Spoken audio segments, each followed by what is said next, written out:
اللهم رب جبرائيل وميكائيل وإسرافيل فاطر السماوات والأرض عالم الغيب والشهادة أن تحكم بين عبادك فيما كانوا فيه يختلفون اهدنا لما اختلف فيه من الحق بإذنك إنك تهدي من تشاء إلى صراط مستقيم. Tonight I want to talk about the greatest miracle of all times, and it is, part of its miraculous nature is that it's still in existence, and that it is very fresh. It's as fresh as if it was revealed, now. Now, and before we proceed with that, we must define a miracle. So, what would you say is a miracle?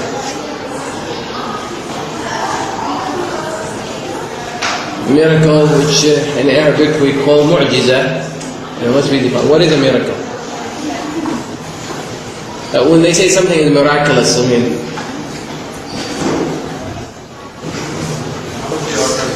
something that is out of the ordinary, right? A miracle is a little more stronger than that, but something that is not ordinary. Indeed, miracles are not ordinary events, right, or activities. Unforeseen. There is that aspect to it. There's no explanation for it? No, there must be explanation. Are miracles things that are illogical or irrational? No. They are, Miracles are, by the way, possible events, things that are possible. They're not impossible.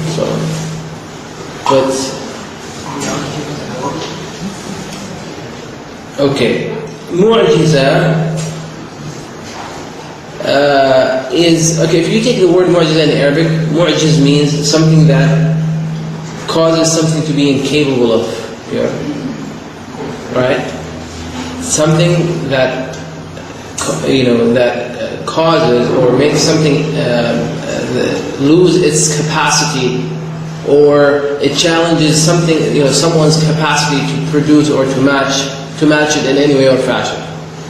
Literally speak. Or it means to be weak, to weaken. Or another word would be to disempower. To disempower. That's what mu'jiza or mu'jiz means. And mu'jiza, which we translate into the word miracle, right, is something that mankind is incapable of performing. It's not something that mankind perform. So mu'jiza is something that, and a miracle is something that happens by the will of Allah subhanahu wa ta'ala, by divine intervention. For if human beings or ordinary people are capable of producing it themselves, then it's not a mu'jiza anymore. It's not a miracle. So a miracle is something that happens. Someone might say, everything happens by the will of Allah subhanahu wa ta'ala. We're not talking about something that happens by the will of Allah. We're talking about something that happens by divine forces, divine intervention and divine forces. And it is an incident or an event that is sometimes, the word that is used is supernatural. So supernatural acts or events are considered to be miraculous in nature. Now, in order for a miracle to be considered a miracle, it must fulfill five conditions. Condition number one, it has to occur with the command of Allah, or in the name of Allah subhanahu wa ta'ala, and with the command of Allah. So if someone claims that he is the cause of that miracle, he himself, and does not attribute that to Allah, then we can't call it mu'jiza. We can't call it miracle. It could be magic, it could be anything else, but it's not a miracle, right? So they have to attribute it to Allah subhanahu wa ta'ala, and it must happen it occurs by the command of Allah. Number two, it must be out of the ordinary. So if someone comes up with something that is ordinary that anyone else does, then that's not a mu'jiza. If someone says, yeah, I've been an illegal alien in America for 25 years and I'm doing fine. There are millions of people who can do something like that. So there's nothing out of the ordinary. And by the way, I'm not being facetious or sarcastic. I have, nothing, but someone actually once came, told me that this pious person that he knows has been an illegal alien, and he considered that to be a miracle, that he was never caught. Of course, he wasn't talking about someone in America. He was talking about someone in Saudi Arabia. For those of you who know Saudi Arabia. Number 3, it cannot be performed again by any other person or object. It must not be something that someone else performs. Of course, there are some miracles that happen. Every day is a miracle, right? So when the sun rises, that's a miracle. Childbirth is a miracle. We are, miraculous if you look at us as human beings. The way we were created, because it took divine force to produce, to make us and to create us, right? But we're not talking about that. We're talking about a specific type of mu'jiza, that we are about to discuss tonight. Number 4, the 4th condition is that it must occur at the hands of the person who claims prophethood. That is, so if something is, if a supernatural act or event takes place with someone who is not claiming prophethood, we don't call it mu'jiza, we don't call it miracle, we call it something else. There's another category of supernatural acts called karama. For example, if a pious person, by the way, supernatural acts happen with prophets, they're called miracles. If they happen to pious people, it's called karama. If it happens with even unbelievers, sometimes someone might say something of a supernatural nature happening with someone or to someone is not an indication of that person, or it's not a testimony to that person's piety, by the way. So for example, even a wicked person could survive a very horrible car crash and come out of it without a scratch. That is not necessarily an indication of that person's piety or any special connection with Allah subhanahu wa ta'ala. And when it happens with a non-pious person or a non-believing person, it is called ayah. Ayah. It's a sign from Allah subhanahu wa ta'ala, a warning. Someone survives a very severe crash or something of, and it happens.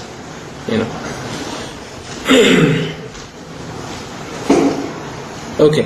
Number 5, the act must match the claim of the prophet, the person claiming prophethood, and it should not refute or contradict his claim. What does that mean? If a man comes, says, I'm a prophet, right? And I'm going to make this, and points to a cat, for example. I'm going to have this cat speak and tell you who I am, and the cat will speak. That is indeed out of the ordinary, and there are all these, right? And the cat will tell you, I am the prophet of Allah, or that he is a prophet of Allah.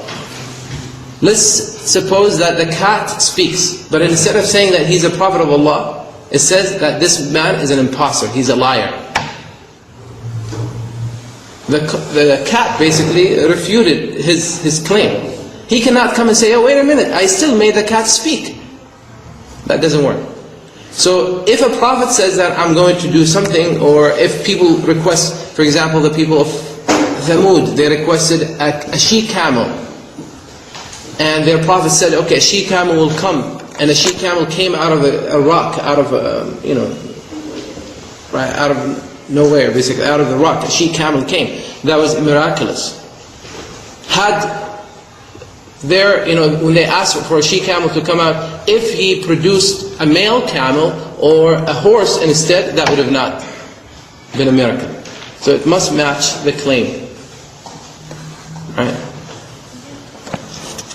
So what is this greatest an ultimate miracle. And by the way, there's one more thing that we need to add. Miracles come as a challenge. They come as a proof. They to the truthfulness of the prophet who's claiming prophethood, but also they come as a challenge to those who reject that prophet. Meaning, those who, for example, Pharaoh, when he rejected Moses, he had, remember what he did? He said, oh, what you brought is magic. Black magic, sorcery, whatever, right? These tricks, we're well aware of it. I have the best of magicians in the world, and they're going to defeat you. So there was a challenge between the two, right? And of course, Pharaoh lost. And the magicians who saw that, and they understood, and they knew that what Prophet Musa ﷺ brought has nothing to do with magic, because they know what magic is. They knew that that was from Allah. They submitted and they accepted Islam, and they became believers, right? Instantly. Instantly they became believers. And Pharaoh actually ended up executing them, killing them, because they embarrassed him, basically, right? So magicians became believers when they saw a miracle happen in front of them overnight, and they became martyrs. They became martyrs. They gave up their lives because of for their belief. So this is the effect of miracles on people only when people understand and connect with the miracle. Now, the greatest miracle was nothing that has to do with a rod turning into a snake or a blind person being cured, right? It wasn't of that kind, it was of a different type. And it came as a challenge, and that challenge was never matched. And it is over, it is almost, over 1,400 years old, but it's still as fresh and as vibrant and as powerful as it was revealed, and that is the Quran. The Quran. And tonight I intend to speak about the miraculous aspects of the Quran, because when we say, oh, the Quran is the miracle of the Prophet ﷺ, right? And the Quran is miraculous, but yet we don't understand the depth of this miracle, and we don't understand the miraculous aspects of the Quran. How is the Quran a miracle? We have and appreciate that will help us, inshallah, appreciate the Quran and connect with it, bi'idhnillah ta'ala. Now, it was intended for the Quran to be the miracle of the Prophet sallallahu alaihi wasallam, because the Prophet sallallahu alaihi wasallam's message was the final message, and it's a message that will last until the end of time. And the Prophet sallallahu alaihi wasallam is the last prophet. So his miracle, or one of his miracles, or the greatest miracle of the Prophet ﷺ, as the scholars stated, had to be something that is eternal, something that is, ever living. It cannot disappear or die with the death of the Prophet ﷺ. Now, if you examine other miracles, for example, Prophet Musa, the miracles that he brought, where are they? We don't see them. We just hear about them, we read about them, but the miracles ended with the life of Prophet Musa. So the miracles came to... Same thing with the miracles of Prophet Isa, right? All the miracles of the prophets, and many of the miracles of the Prophet Muhammad sallallahu alaihi wasallam, except for the main and the greatest miracle of his, which is the Quran. It had to live beyond the Prophet sallallahu alaihi wasallam's life, because it is the miracle that came as a proof for the truthfulness of the Prophet ﷺ and his message. And the miraculous aspects of the Quran have to be understood by those who believe in the Quran, have to be appreciated, and they have to be conveyed. People have to understand why we Muslims believe that the Quran is miraculous. It is a miracle. It's a miracle. This Quran, actually the fact that I'm holding a copy of it right now in my hand is a miracle. If you consider how much attacks and how much efforts and how much money is put into fighting and maybe getting rid of this book and this message, how much effort was put into it from the time of the Prophet until our time, it is indeed a miracle that we have a copy of it. If we had one single copy of it, that would have been a miracle. We have millions, hundreds of millions of copies of it. Not only do we have copies of it, written copies, but we also have over 10 million men and women who have it memorized by heart. And that and of itself is a miracle. For there is no book, I take that back.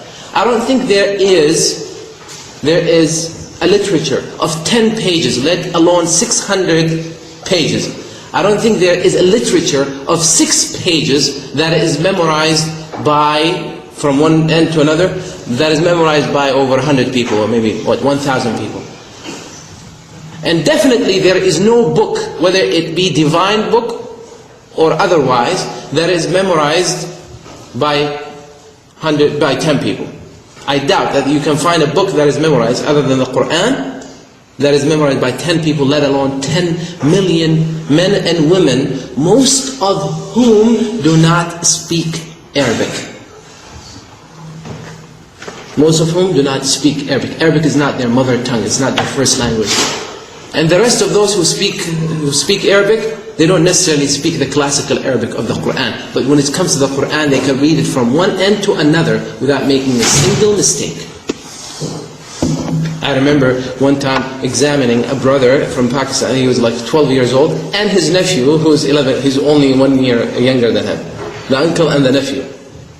I gave them a piece of paper written in Arabic. I said, read it. They could not read it.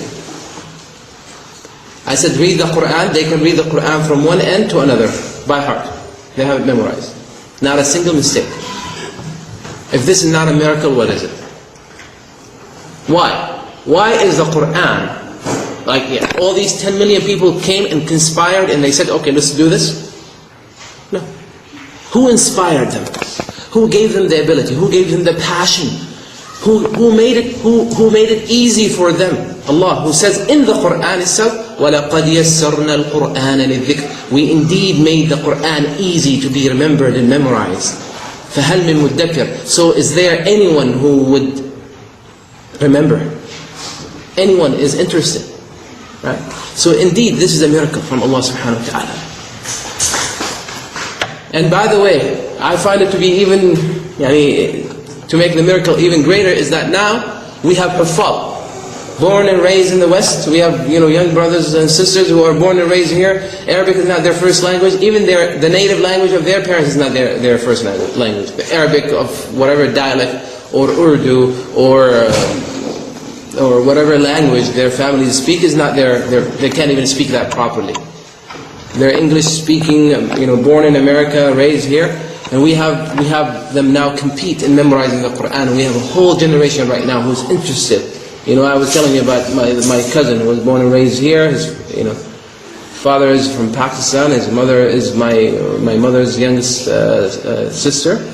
At the age of 12, he finished the memorization of the whole Quran. At the age of 12. If this is not a miracle, what is? So this is the Quran that we're about to talk. That we are here talking about. So Allah subhanahu wa ta'ala says in Surah 29, verse 50 and 51. I believe that is Surah Al-Ankabut, right? وَقَالُوا لَوْلَا أُنزِلَ عَلَيْهِ آيَاتٌ مِّن رَبِّهِ قُلْ إِنَّمَا الْآيَاتُ عِندَ اللَّهِ وَإِنَّمَا أَنَا نَذِيرٌ مُّبِينٌ أَوَلَمْ يَكْفِهِمْ أَنَّا أَنزَلْنَا عَلَيْكَ الْكِتَابَ يُتْلَى عَلَيْهِمْ إِنَّ فِي ذَلِكَ لَرَحْمَةً وَذِكْرَى لِقَوْمٍ يُؤْمِنُونَ. Yes, it is Surah Al-Ankabut. Can we turn on the AC? So here's an interesting story that the Quran relates to us. When the Prophet ﷺ came, and told the Meccans to follow him, for he is the final prophet, and he brought a message of salvation to them and to the nations of the world. When the Prophet ﷺ brought his message, this is what they said: وَقَالُوا لَوْلَا أُنزِلَ عَلَيْهِ آيَاتٌ مِّن رَبِّهِ. And they say, why are not miracles sent down to him from his Lord? How come, are you with me? How come he doesn't have as many miracles, for example, as Moses or Jesus, peace be upon him? How come he doesn't have plenty of miracles coming every day? Where are his miracles? The Prophet ﷺ did have miracles, physical miracles, many, his companions. Most of them, by the way, were observed by the people around him, right? But the Prophet was not about, going around, just, showing physical miracles, because physical miracles did not make people believe. In fact, the Prophet himself said that. Many of the prophets who had physical miracles, right, they didn't have great following in terms of followers. Very few people responded to them. So physical events and miracles don't necessarily make people believe. And the Prophet didn't want that, right? So if it was something that will make people believe, then Jesus, peace be upon him, would have had more than 12 disciples and followers. Prophet Musa would have not been given hard time by his followers and his people. The people of Prophet Ibrahim would have all believed. The people of Thamud would have accepted the message. And all of the other prophets. Nuh alayhi salam, very few, handful of people accepted his message. So miracles don't necessarily make people believe. People have to, it is not even their perception. One of the greatest words of wisdom I heard today was, it is not a matter of perception, it's a matter of attitude. People perceive miracles, but if they don't have the right attitude toward the miracle, they're not going to benefit from it. Right? So when they said this, how come he doesn't have miracles, meaning physical miracles happening? Allah said to the Prophet to say to them, قُلْ إِنَّمَا الْآيَاتُ عِنْدَ اللَّهِ. Say, the signs are only with Allah. It is up to Allah subhanahu wa ta'ala. وَإِنَّمَا أَنَا نَذِيرٌ مُبِينٌ. And I am only a plain warner. I'm a warner to you. I'm just here to warn you. I don't want to force you or impose upon you. I'm here to warn you. You want to take the warning? You're intelligent enough to take it?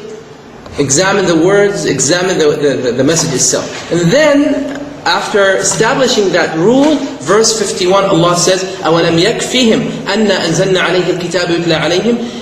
Is it not enough? Is it not sufficient of a miracle for them that we have sent down to you, O Muhammad, the book being recited to them? You are now reciting a book to them when you were non-literate, you were unlettered, and overnight you were able to speak those words, and you're reciting it to them. Isn't that enough for someone who has some intelligence? So basically, this verse establishes that the greatest miracle of the Prophet ﷺ is the Qur'an indeed. Not only that, but the miraculous dimension of the Qur'an will only be understood or appreciated by people of intelligence. So what are there that we can actually talk about when it comes to the miracles of the Qur'an? The Prophet ﷺ says, by the way, regarding the Qur'an, there has not been a single prophet except that Allah gave him miracles because of which people believed in him. I have been given as my miracle wahi, the inspiration, meaning the Qur'an, which Allah revealed to me. I hope therefore that I will have the largest number of followers on the day of resurrection, on the day of judgment. The largest, because the Qur'an comes with compelling arguments and compelling lessons. The Qur'an comes and speaks to the mind, not only to the emotions, but to the mind. The Qur'an is very convincing and it's everlasting. So therefore, the Prophet ﷺ is hoping, and that is indeed what happened and what will happen, is that the Prophet ﷺ will have the greatest number of followers on the Day of Judgment. Ibn Taymiyyah says, rahimahullah, the greatest of all miracles is the Quran that the Prophet Muhammad sallallahu alayhi wasallam came with. For it is the religion of Allah and His speech, and it is the proof of the prophethood of Muhammad sallallahu alayhi wasallam. It's very revelation. The fact that it was revealed is one of the most supernatural and extraordinary of acts. For it is the call to the worship of Allah and the proof of the prophethood of Prophet Muhammad sallallahu alaihi wasallam, and the miracle all in one. It's all in one. It's the all-in-one book. If you take the Quran is a way of life. The Quran is constitution. The Quran is a declaration. The Quran is a moral manifesto. The Quran is a book full of lessons and wisdom. The Quran answers concerns and questions. It is all in one. And it's a book of creed and aqidah, principles and rules, all in one. All in one. In addition to that, Ibn al-Jawzi, one of the early scholars, divided the miraculous aspects of the Quran into 10 categories, and that's what I want to share with you tonight. Number one, the first aspect of the miracle, that shows how miraculous the Quran is. Number one is the eloquence of the Quran, which is superior to any human speech. Of course, this aspect is something that you will only appreciate if you study the Arabic language. I'm not going to say if you speak the Arabic language, but you have to study the Arabic language. You have to be familiar with the classical Arabic language. And if you have some basic information about the Arabic language, or the classical Arabic, and you read the Quran, you will come to the conclusion that it is humanly impossible for an educated man to produce this, let alone a non-literate person. Impossible. Just the way it's constructed, the eloquence of the Quran, it is one of the most profound, one of the most apparent. And the reason is Allah subhanahu wa ta'ala sends the Quran to the Arabs. And the Arabs at that time, they were known for their eloquence and their poetic abilities. And there comes an illiterate man or an unlettered man comes and challenges them with a book, and they cannot produce it. They cannot match it. Not even one verse. They cannot, in any way or fashion. They cannot match it. What is poetry?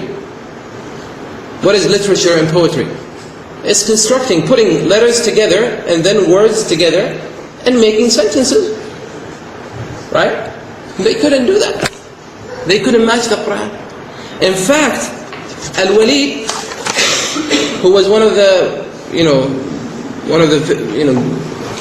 biggest enemies of the Prophet ﷺ early on, he went to challenge the Prophet ﷺ, and then the Prophet ﷺ said to him, he went to the Prophet and he said whatever. He said, the Prophet said, okay, let me tell you what I have to say. And the Prophet ﷺ, by the way, the Prophet ﷺ's da'wah method was to recite the Quran. So he recited verses in the Quran. When he finished, Al-Walid came back. When he came back, the people, Quraysh, who sent him, they said, oh Al-Walid, what happened? What's the outcome of that negotiations that you had with Muhammad? He said, what can I say? I swear by Allah, there is none amongst you who knows poetry as well as I do, nor can any compete with me in composition or rhetoric. Not even the poetry of the jinns. The poetry of the jinns. I'm well versed, I know all of these things. And yet, I swear by Allah, Muhammad's speech, meaning the Quran. They used to say Muhammad's speech. They thought it was his speech. It was the speech of Allah, of course. But he said Muhammad's speech does not bear any similarity to anything I know. And I swear by Allah, the speech that he says is very sweet and is adorned with beauty and charm. Its first part is fruitful and its last part is abundant, meaning that it's full of deep meaning. And it conquers all other speeches and remains unconquered. No other speech can defeat it. It conquers. He said, وَإِنَّهُ لَيَعْلُو وَلَا يُعْلَى عَلَيْهِ. He said it will overcome. It will overcome and conquer any speech, and it can never be conquered or overwhelmed. And then he says, and it shatters and destroys all that has come before it. Anything that came before it or comes against it, it will shatter it. It will just destroy it, tear it into pieces. Now this is a testimony from Al-Walid ibn al-Mughira, who is dwelling in hellfire as we speak, who is one of the dwellers of hellfire, because he died as a declared enemy of the Prophet ﷺ. But this is what he said. When they honestly asked him for his opinion, he said, "This is what I have to say." And even his people took this up against him, and he said, "I know that you might take this against me, but I have to say what I believe." He had at that point, at that moment, he had the integrity, or he had the objectivity to basically let them know how he felt. And then when there was so much talk about him and what he said that day about him, the next day he came and he said, "Muhammad probably, his spell probably got to me, and that's why I said what I said." And he said, maybe I was under the influence, right? Under the influence of his magic. But this is what he said, and this was recorded. And Arabs, when a word comes out and many people hear it and it's recorded and it's reported, that's it. No matter how much you try to retract it or take it back, it doesn't matter. But this is what he said. This is the effect it had on him. And that's why, don't be surprised if you find people, or if you read in the history, that people heard one verse, or they heard a surah from the Quran, from the mouth of the Prophet, and they accepted Islam instantly or immediately. And that happened so many times with so many of the Sahaba, and it's still happening until this day. It's still happening until this day. People hear the Quran not only in Arabic, but even when they hear the translation, they get affected. I remember open house last year, Qari Yusuf was reading with his beautiful voice. He was reading, and there were people in the back who don't understand the Quran. They were crying. They were crying. Tears were flowing down there. I met a person last year. I met a person who came to one of the shuyukh who's a beautiful reciter. He came to him and he said, "Thank you. Allah guided me to Islam because of you." He said, "How come? I don't know you. I have never met you. I don't even speak the language you speak." He said, "I have heard your recitation of Surah Al-Kafirun. And when I heard it, it basically shook me. So I inquired about the meaning of those words." He said, "I didn't understand it, but I knew it was not human speech. So I inquired about the meanings of the verses, and when I found out what the meanings were, I accepted Islam." One surah, one individual. And this is someone that I met, and I saw him hugging the Shaykh, thanking him, and crying on his shoulder, saying, "It was your voice, it was your recitation that opened my hearts and my eyes to Islam." This is the Quran. I know a brother who accepted Islam, so I told him, what convinced you? He said the second verse of Surah Al-Baqarah. When Allah says, Alif Lam Mim, verse 1, verse 2, ذَلِكَ الْكِتَابُ لَا رَيْبَ فِيهِ. This is the book in which there is no flaw, conflict, or contradiction, period. He said, I put it down and I said, nobody can speak like this except God. Nobody will have that kind of confidence. Nobody will have that kind to make such a claim. So this is the Quran. Number 2, the unique arrangement and organization of its verses, surahs, and the manner in which the words were arranged. Right? Again, this is another aspect that will be appreciated when you study the language of the Quran and the Quranic style. Number 3, the incapability to produce anything similar to it by the disbelievers during the time of the Prophet ﷺ and those after them. And if the people of that time who had mastered the language failed to do that, then nobody else can.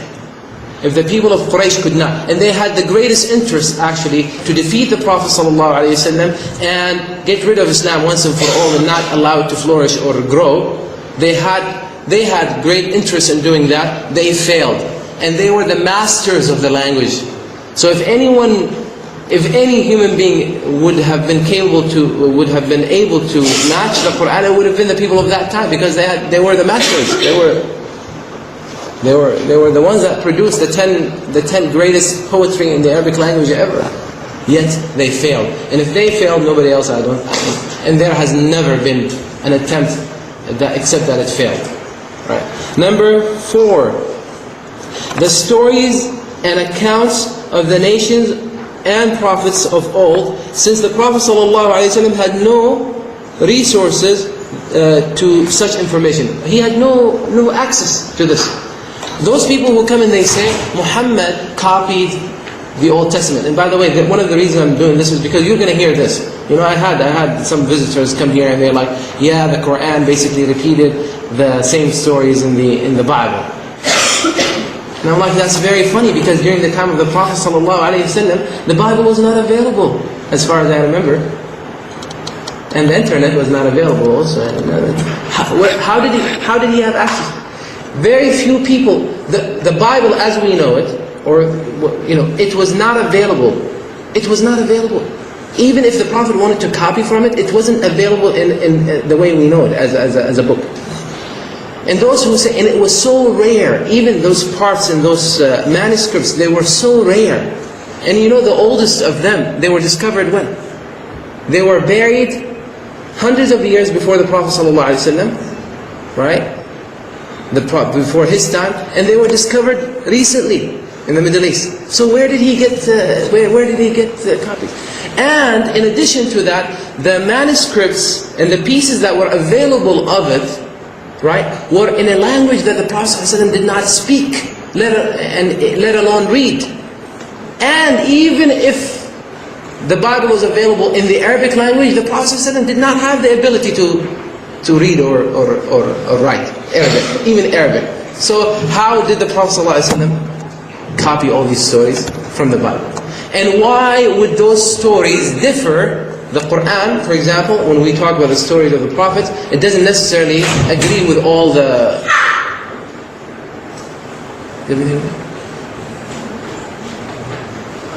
Someone got hurt?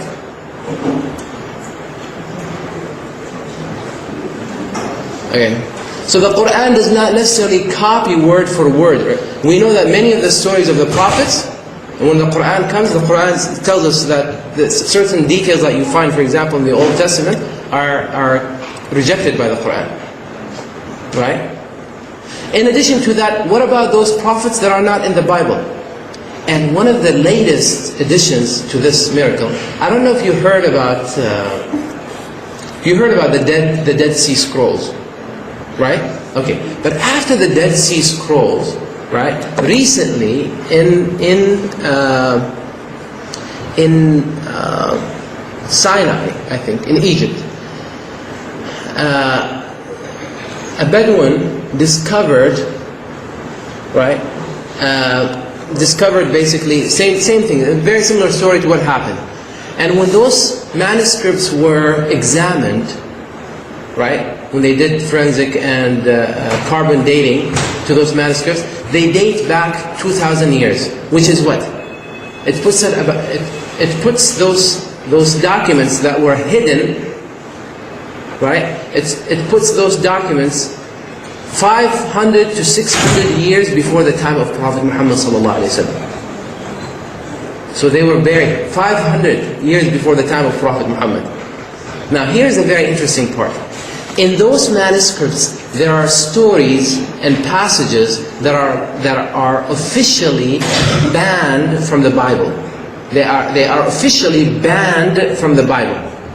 And if you want to look it up on YouTube, you can look up a documentary done by non-Muslims. It's not even. It's done by Christian theologians and scholars. You know, there's a documentary called "Banned from the Bible."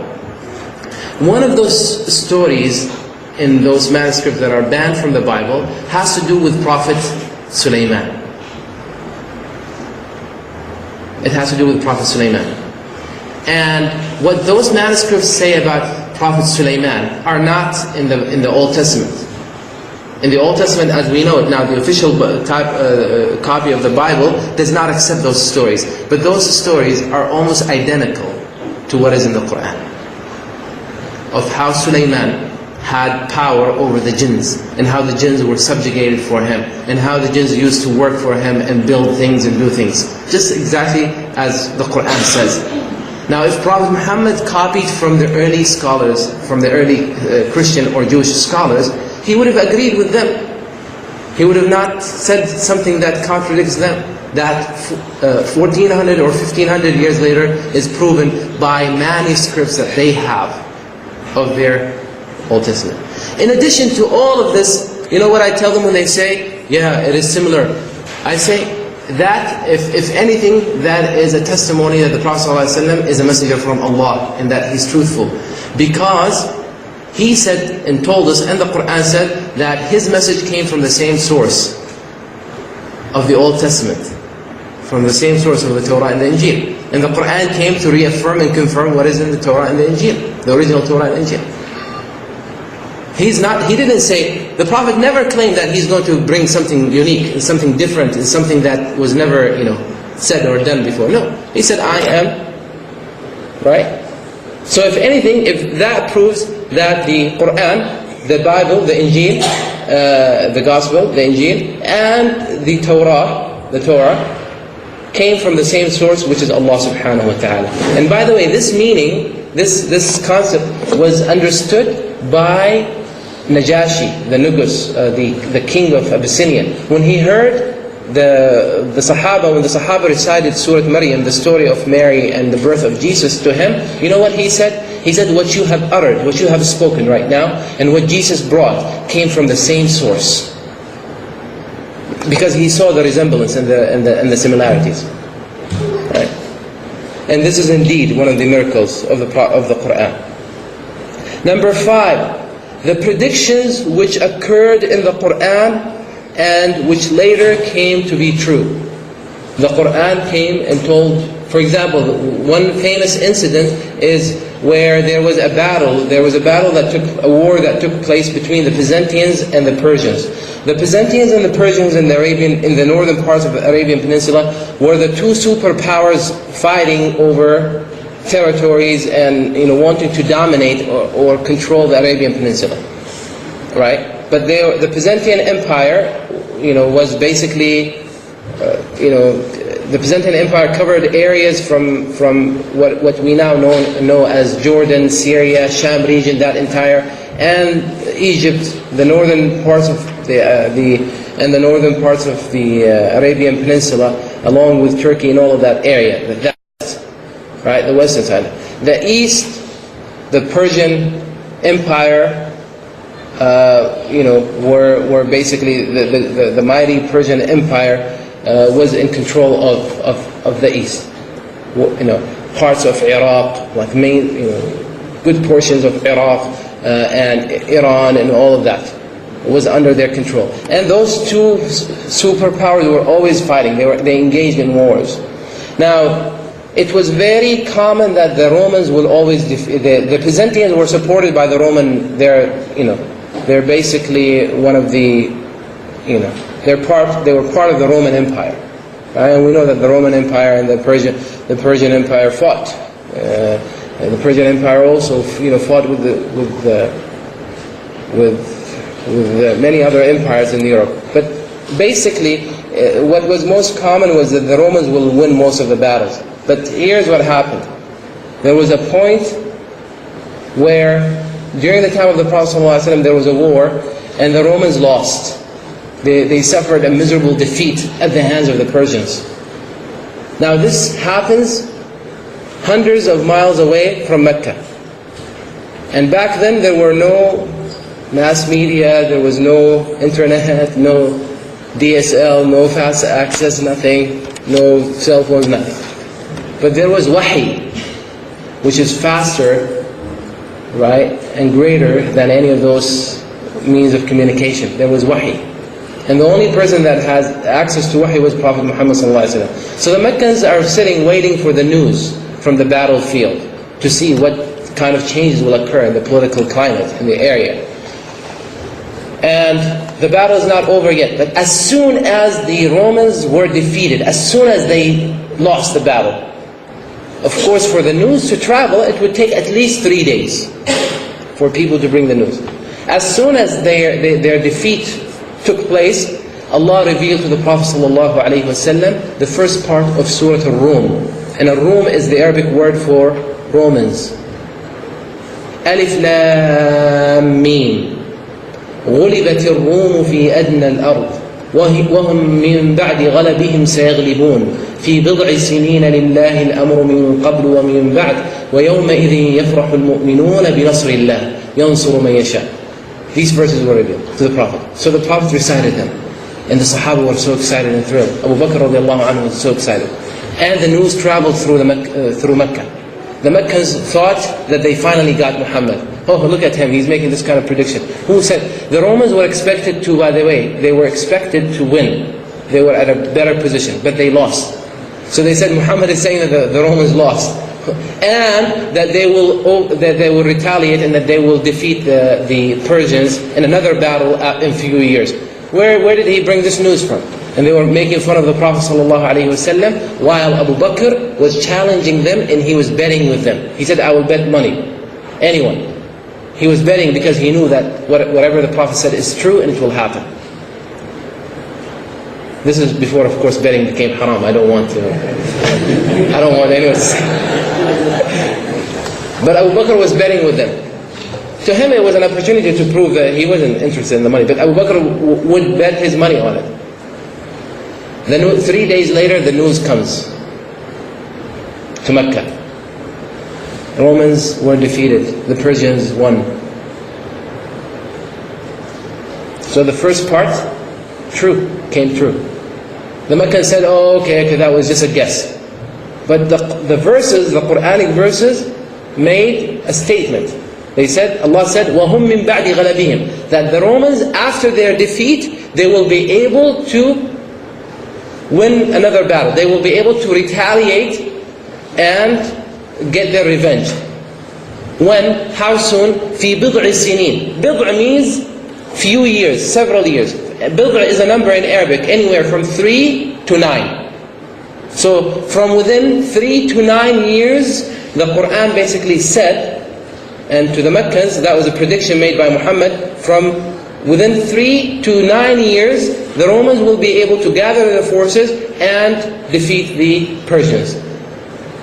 And of course that happened. And again, Abu Bakr was betting with him again that will happen. And that happened.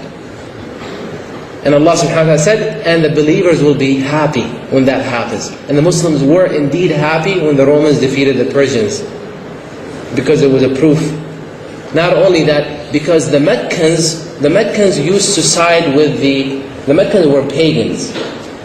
And because of their idolatry and they were, paganism, they would side with the worshippers of the fire. While the Byzantines or the Romans, right, they basically, Christians, believe in one God and all of that. So there was some kind of common, ground, right? And the Muslims they wanted those who believed, although their belief in Allah is distorted, they wanted those who believed in God to not to be defeated by those who worship the fire. Yeah, Wallahu ta'ala. Okay.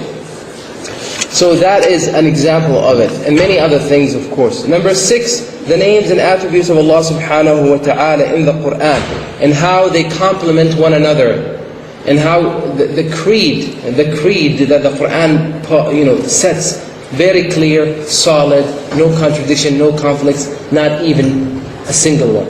Number 7, the laws and the Sharia that the Quran came with, the morals and the conduct that it calls for, and how they complement one another, and how it is a comprehensive, complete, basically set of rules that are not in conflict with each other.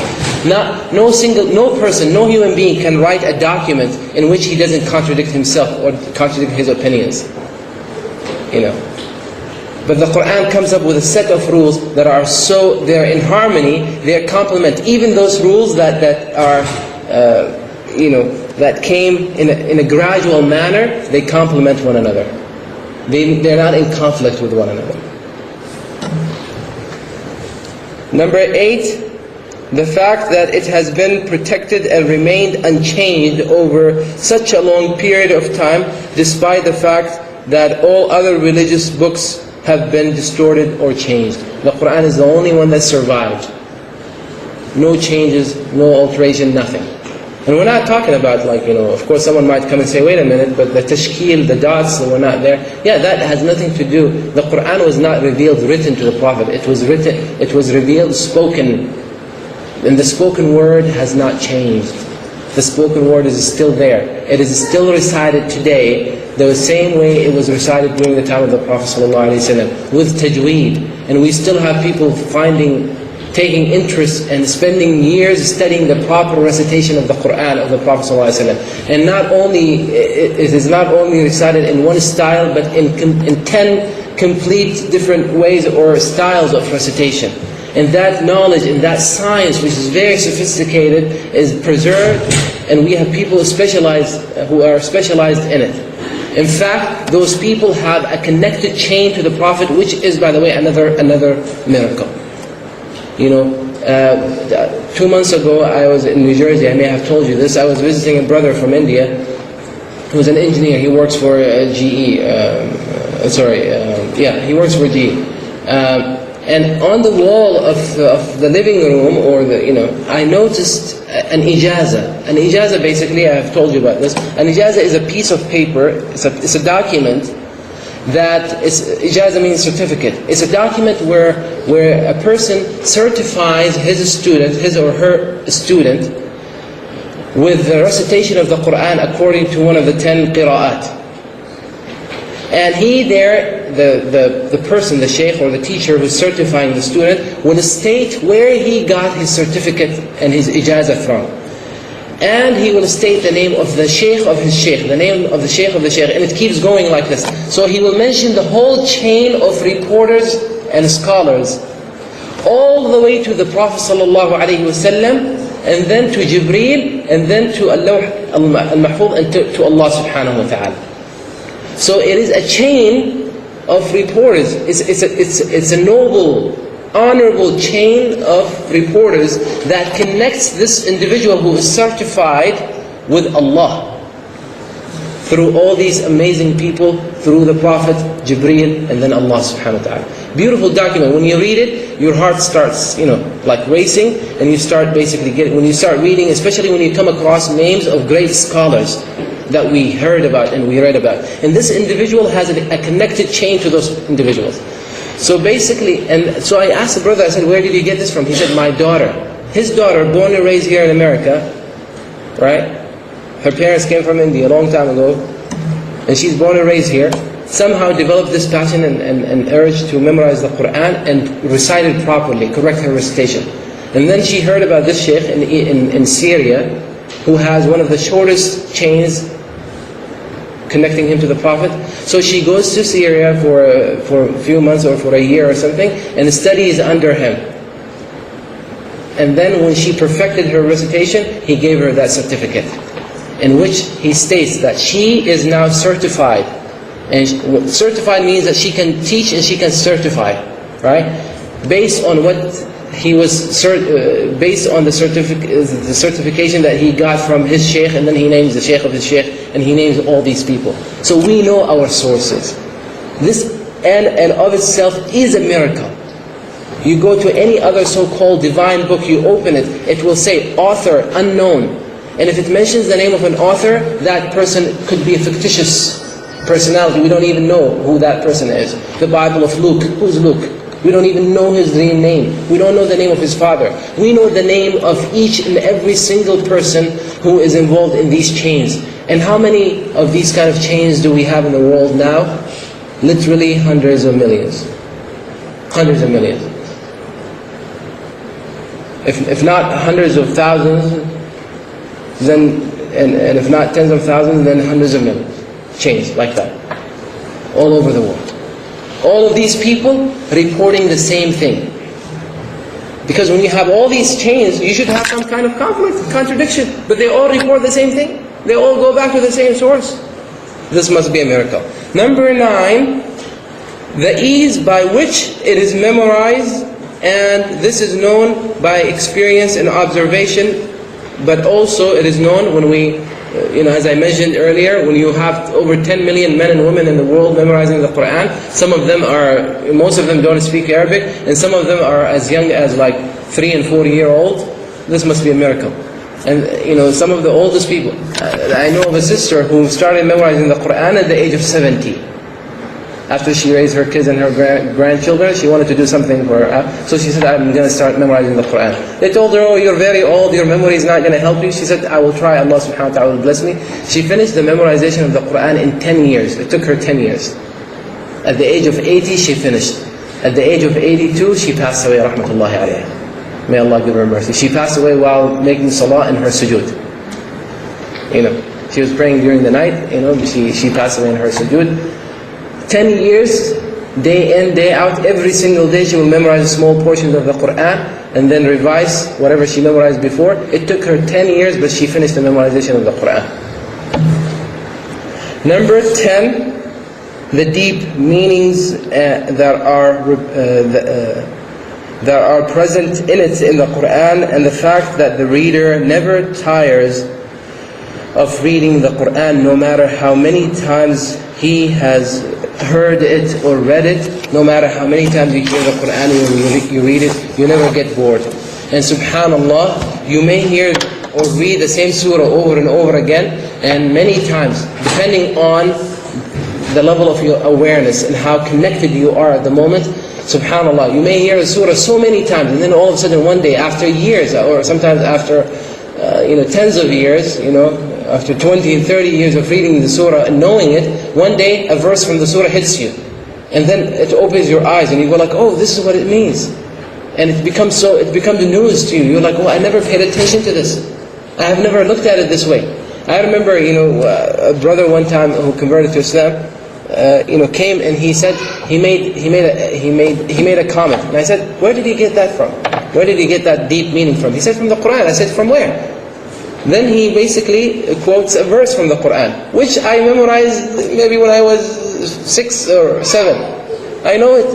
I'm like, subhanallah, you know what? I've never paid attention. I didn't realize it. I didn't see it that way. And I read the tafsir of it and all that, but I never saw it. It never hit me from that angle. And it was new to me. It was as if that verse was revealed that day. As if I have heard it for the first time. And this used to happen with the Sahaba radhiyallahu alayhim. When the Prophet passed away, alayhi salatu wassalam, Abu Bakr radhiyallahu anhu recited the verse that talks about the Prophet sallallahu alayhi wa sallam's death. The Quran told them the Prophet will die. Umar radhiyallahu anhu said, it felt like as if it was revealed that day. I didn't even realize that it was there. And this happens with the Quran. And the more you read the Quran, the more of these kind of experiences and incidents you're going to have.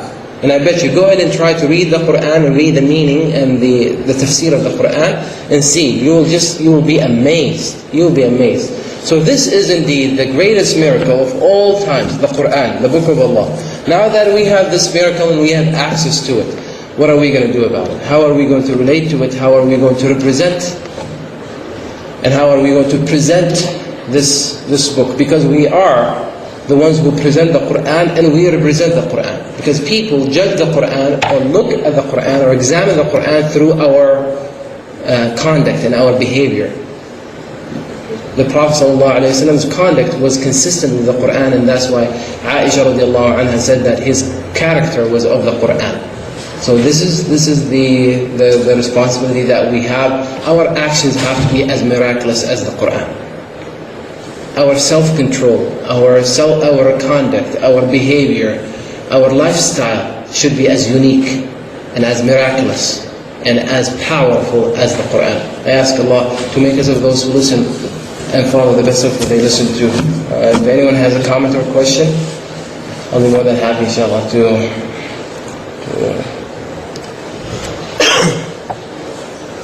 Of course, many things could be said about the Quran. The Quran has healing power too. Allah subhanahu wa ta'ala says, وَنُنَزِّلُ مِنَ الْقُرْآنِ مَا هُوَ شِفَاءٌ وَرَحْمَةٌ لِلْمُؤْمِنِينَ. Surah Al-Fatiha has a healing power. If you're ever in pain or something like that, you can put your hand where it hurts and read Al-Fatiha to yourself. Just read Surah Al-Fatiha. The Quran is very comforting. In fact, there was a lot of research, scientific research done on patients. Some patients that have had very serious illnesses and sicknesses, as well as some mental and patients with some mental disorders and psychological disorders, and it showed they were actually subjected. The Quran was they were listening to the Quran. They were made to listen to the Quran, and those researchers basically were able to observe a great level of improvement, great level, significant, scientifically speaking, statistically speaking, great and significant level of improvement to the Quran. I even heard this from a non-Muslim scientist that said that is due to the fact that words with deep spiritual meanings have very powerful and proven effect on the person's immune system and defense system, basically. So it helps boost the person because it comforts you and it causes the production of all kinds of. I myself am not aware of the facts here. But my understanding was that it helps the body basically fight diseases and boost the immune system. Yes. The ayah of the Quran says, Sahih, وَنُنَزِّلُ. It is indeed. Indeed, it is a shifa. Allah subhanahu wa ta'ala says, وَنُنَزِّلُ مِنَ الْقُرْآنِ مَا هُوَ شِفَاءٌ وَرَحْمَةٌ لِلْمُؤْمِنِينَ. We reveal shifa means cure, treatment, cure. Yet another miracle of Quran is the Quran is published by so many presses in so many countries, and so is Bible. But when I meet a Christian, I tell them that I'll challenge you that you go to 2 shops in any city of the world, including Anaheim or wherever, and you buy 2 Qurans from 2 different shops, or bring 2 Qurans and buy 2 Bibles from 2 different shops. The Quran will be identical, the Bible will be totally different. Chapters will be different, the stories will be different, the numbering will be different, the ayah, what we call the ayah or ruku, the equivalent of it in the Bible will be different. And I've actually seen going to 2 different shops, Quran with Bible by so and so and Bible by. Actually, if you go to that movie, the documentary might even talk about how you find in some of those so-called divine scriptures, you find tens of thousands of contradictions and conflicts, proven contradictions and conflicts. That you cannot reconcile. You cannot even. There is no way. And we're not talking about things that might be open for interpretation or difference of opinion. No, we're talking about clear-cut contradictions and conflicts. Anywhere from 30,000 to 40,000 of those in one book. That's too much. Too much. Where you cannot reconcile. The Quran, not a single one. Not a single one. You might find what some people might say problematic to understand, challenging, but they will not be contradicting. And even those verses where you might find, would be like a handful, few verses. And those verses were placed like that for you to go and research the Sunnah, which is the tool by which you understand the Quran. Because even the Sahaba had a problem understanding certain verses because they didn't know what the meaning was until the Prophet ﷺ explained it to them, so they understood. But in terms of contradictions or conflicts, there is no such a thing. No contradiction or conflict in the Quran. Yes? In some religious manuscripts, prehistory age things are mentioned there. I hope, I think in Quran, lots of Qawm Ad is mentioned there, Qawm Samud is mentioned there, which is pretty much prehistorical things. I think in Bible, I don't know, lots of things are mentioned, like Sodom and Gomorrah and Lut al-Islam. This form is mentioned there very predominantly. So can you let me know, or do you know that these Qawm-e-Aad and Qawm-e-Samud are some other nations who were destroyed by Allah, by whatever their deeds were, are mentioned in other religious manuscripts? Like, I'm actually doing some research on that. I haven't come to a conclusion yet. So my research, anything that I will say right now will be premature. So that's also, I think, that's very good, because prehistorically at that time, 3,000, more than 3,000 or 4,000 years, people didn't used to know how to live life. yeah. So everything like this will transfer from year to year. Yeah, I'm doing research, because sometimes the names are different. The biblical names are different from the names that you find in the Quran. Not only that, because the accounts are different, you don't want to, but I'm doing some research. If I ever come to a conclusion, inshallah, I will share it with you. I'll definitely share it with you. But one thing that you will notice about the stories of the Quran, the Quran focuses on the principles, the values, the lessons. It doesn't focus on details. In some other scriptures you might find so much focus on details. How many, what color, what kind, how tall. The Quran doesn't discuss those details. Remember the story of the people of the cave? How many there were? 5, 6, 4. Why does that matter? That was of a great, that caused a debate amongst the scholars of the people of the book.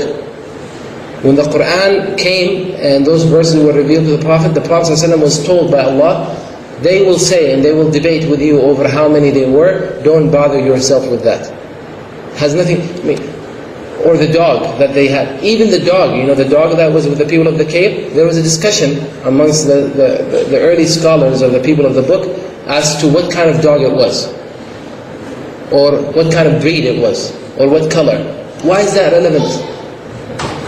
So the Quran doesn't waste, you don't find, irrelevant, beneficial information in the Quran. It doesn't bother you with those kind of details. It focuses on the purpose, the lesson, that's what it focuses on. Now, any question from the sister's side? Jazakumullah khair. Assalamu alaikum wa rahmatullah.